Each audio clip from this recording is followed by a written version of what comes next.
Hola, yo soy Mario Arce y esta es una producción para público y privado. El presidencialismo. En 1824, con la proclamación de la Constitución, la naciente República de los Estados Unidos Mexicanos asumió el modelo de Estado republicano federalista y el sistema de gobierno presidencialista. Ambos fueron producto de la asimilación de principios liberales e influencia del modelo norteamericano. La confirmación del sistema presidencialista al promulgarse la Constitución de 1917 tiene su origen en el afán de limitar los aspectos dictatoriales del presidente de la República. Hablamos de Porfirio Díaz. Esto a través del fortalecimiento de las facultades del titular del Ejecutivo. Lo anterior fue resultado de la consideración de los constituyentes de 1917 que creían que en la Constitución de 1857 se le otorgaba amplios poderes al Poder Legislativo, lo cual obligó al titular del Ejecutivo a realizar actos inconstitucionales. De esta manera, en la Constitución de 1824 se eligió el sistema presidencialista como forma de gobierno. En la Constitución de 1857 se terminó de estructurar la forma presidencialista para el Estado mexicano y es hasta la Constitución de 1917 cuando se adoptó un modelo constitucional que es dotado de una presidencia fuerte. En este sentido, se pronuncian investigadores como Alicia Hernández Chávez. Ahora bien, ¿cómo se define el sistema presidencialista? Gonzalo Reyes Salas aporta la siguiente definición. El presidencialismo es un sistema político determinado por las instituciones formales de poder, donde existe el principio o institución dogmática de la separación de poderes. Es decir, el titular de la función ejecutiva del gobierno es independiente de manera relativa de las funciones legislativas y judicial. En México, el poder del presidente de la República adquirió dimensiones que sobrepasan las características que le otorga la teoría al sistema presidencial. Jorge Carpizo MacGregor llamó facultades metaconstitucionales a estas características que se exceden en la práctica de la teoría.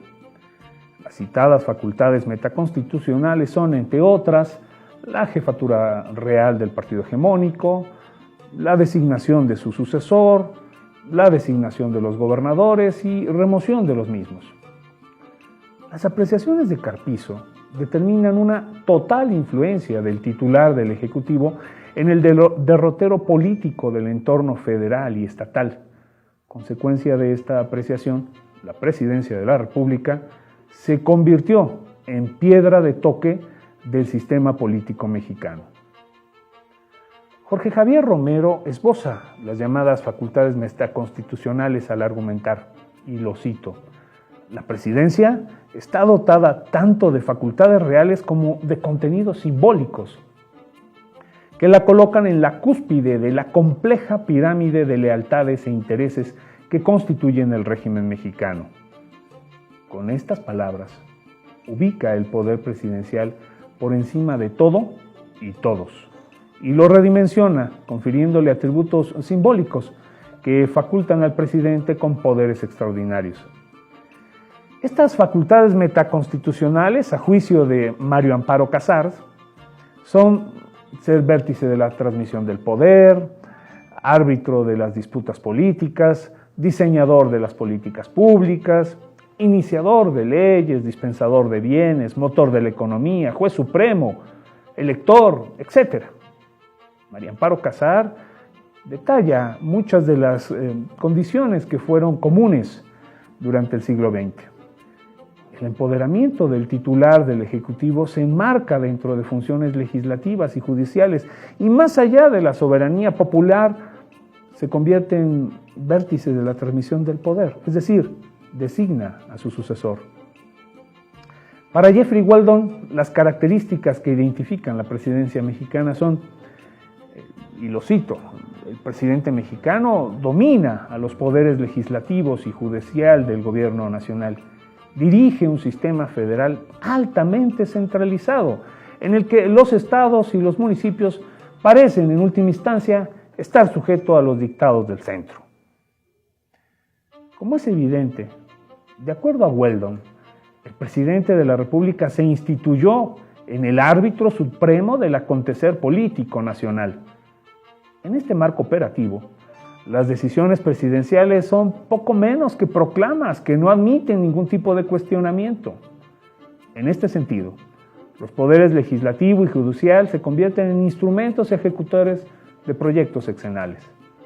Los contrapesos en estas condiciones son impensables.